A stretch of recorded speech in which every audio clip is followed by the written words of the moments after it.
Hello भाई लोग, कैसे आप लोग। स्वागत है आज के सेकेंड वीडियो में। आज की इस वीडियो में हम जानेंगे कि फिज़िकल एक्टिव डायरेक्टरी क्या होता है। पिछले वीडियो में आप लोग देखे थे कि एक्टिव डायरेक्टरी क्या होता है। एंड आज हम देखेंगे फिज़िकल एक्टिव डायरेक्टरी एंड उसके बाद देखेंगे हम logical active directory. Logical active directory हम अगले पार्ट में देखेंगे। इस पार्ट में हम बेसिकली फिज़िकल एक्टिव डायरेक्टरी के बारे में थोड़ा बहुत इन्फॉर्मेशन लेंगे। कुछ पहले की कुछ 3-4 क्लास थियोरेटिकल होगा, उसके बाद जाके प्रैक्टिकल शुरू हो जाएगा। पहले तो हम एक बार रिवीजन कर लेते हैं कि हमारा जो एक्टिव डायरेक्टरी वो होता क्या है। एक्टिव डायरेक्टरी आपको एक डेटाबेस या फिर एक सर्विस समझ सकते हो जो आपसे आपका आइडेंटिटी एंड आपका जो परमिशन है उसको कंट्रोल करता है। ठीक है। अगर आपको किसी इंटरव्यू में पूछता है कि व्हाट इज़ एक्टिव डायरेक्टरी, आप ये बोल सकते हो। एंड आप इसका भी एक और एग्जांपल दे सकते हो कि अगर आप किसी ऑफिस में हो एंड किसी कंप्यूटर को ऑन करते हो तो कौन लॉगिन कर पाएगा, कौन कितना एक्सेस मिलेगा उसको, वो सब एक्टिव डायरेक्टरी कंट्रोल कर सकते हैं। ठीक है। एक इंटरव्यू पर्सपेक्टिव से मैं आपको बता दिया कि एक्टिव डायरेक्टरी क्या है एंड एक्टिव डायरेक्टरी का जो इंटरव्यू में कैसे बोलना है। ठीक है। आपको इसको इंग्लिश में कन्वर्ट कर लेना जो भी हो। एंड अब बताऊँ मैं फिज़िकल एक्टिव डायरेक्टरी क्या होता है। फिज़िकल एक्टिव डायरेक्टरी वाला एक ऐसी एक्टिव डायरेक्टरी जो फिज़िकली और बोल सकते हो आप ओरिजिनल जो सर्वर है, जो सर्वर रूम होता है उस पे जो रन होता है। ठीक है। कोनो वर्चुअल मशीन या फिर कोई क्लाउड पे नहीं होता। सपोज़ हम लोग जब कोई वेबसाइट को होस्ट करते तो या फिर हाँ, वो वेबसाइट को होस्ट करते हैं या फिर डिप्लॉय करते तो क्लाउड पे करते हैं, जैसे कि AWS हो सकता है, एज़्योर हो सकता है, गूगल क्लाउड हो सकता है, कुछ भी हो सकता है। ठीक है। पर वो हमारा जो असली सर्वर वो नहीं है, वो हमें एक वर्चुअलाइजेशन के थ्रू एक सर्वर क्रिएट करके देता है। ठीक है। असली सर्वर होता है जो एक बड़े बड़े रूम में देखते हो ना कि कुछ मतलब एक एक सेकेंड, मैं एक सर्वर रूम करके सर्वर रूम इमेज करके एक हाँ ऐसा होता है। ठीक है। असली जो सर्वर वाला रूम, ये फिजिकल एक्टिव डायरेक्टरी भी कुछ ऐसा ही होता है। ठीक है।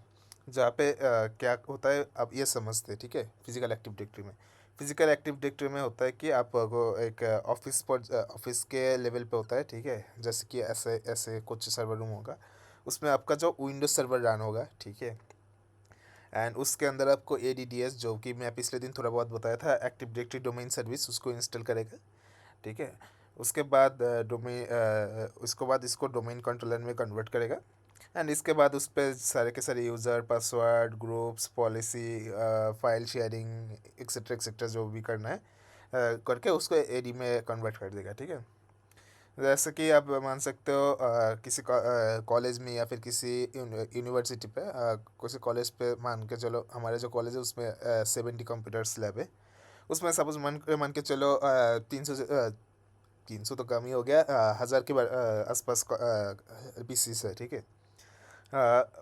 हर एक जो स्टूडेंट है उसके लिए एंड हर एक प्रोफेसर के लिए अलग अलग मतलब यूज़र होता है। ठीक है। कोई आपको मान के चलो कि यूज़र है, कोई एडमिन है। ठीक है। ऐसे ही मान के चलो उसको जो मतलब मैनेज करते हैं ना, उसको आप एक फिजिकल एक्टिव डायरेक्टरी मान के चल सकते हो। ठीक है। जैसे कि आपका कॉलेज में जो IT रूम होता है या फिर मतलब कंप्यूटर लैब होता है, उसको एक तरीके से मतलब आप मान सकते हो। ठीक है। एग्जाम्पल मैं एक्सप्लेन कर पाया ठीक से या नहीं मुझे नहीं पता, पर अगर हम जब डॉक्यूमेंटेशन पढ़ेंगे तब देखेंगे। ठीक है। अब फिजिकल एक्टिव डायरेक्टरी और वर्चुअल जो एक्टिव डायरेक्टरी में, उसमें थोड़ा बहुत जो डिफरेंस होता है। जैसे कि फिजिकल एक्टिव डायरेक्टरी में आपका जो सर्वर है वो फिजिकली होता है, वर्चुअल में आपका क्लाउड या फिर वर्चुअल मशीन में होता है।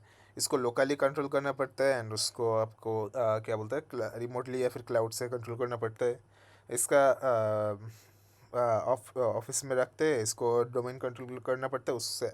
उसका तो आप एज़्योर से कर सकते हो, AWS से कर सकते हो। ठीक है। इसका थोड़ा बहुत बेनिफिट्स भी मिल जाता है, जैसे कि किसी क्लाउड पे डिपेंड नहीं करना पड़ता है या फिर कोई लोकल मतलब सिक्योर ज़्यादा है, लोकल नेटवर्क पे रहते हैं, इंटरनेट स्पीड ज़्यादा होता है। ठीक है। ये सब कुछ मतलब इंटरव्यू के लिए आप लोगों का काम आएगा। ठीक है। अगर आपको कोई कंपनी में इंटरव्यू देने जा रहे हो। ठीक है। इतना सब पता होना ये काफ़ी होगा आपको। एंड उसके बाद हम जाते हैं कि थोड़ा बहुत डॉक्यूमेंटेशन देखते हैं। ठीक है। Physical active directory. ओके, अब हम देखते हैं फिजिकल एक्टिव डायरेक्टरी में क्या बोलता है।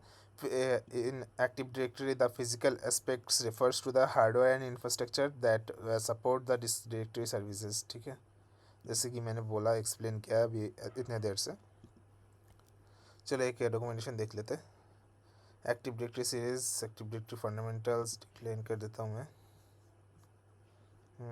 Physical active directory, physical active directory domain controllers. Okay, मिल गया, सॉरी मैं नोटिस नहीं किया था। A domain controller is a server that manage network and identity security.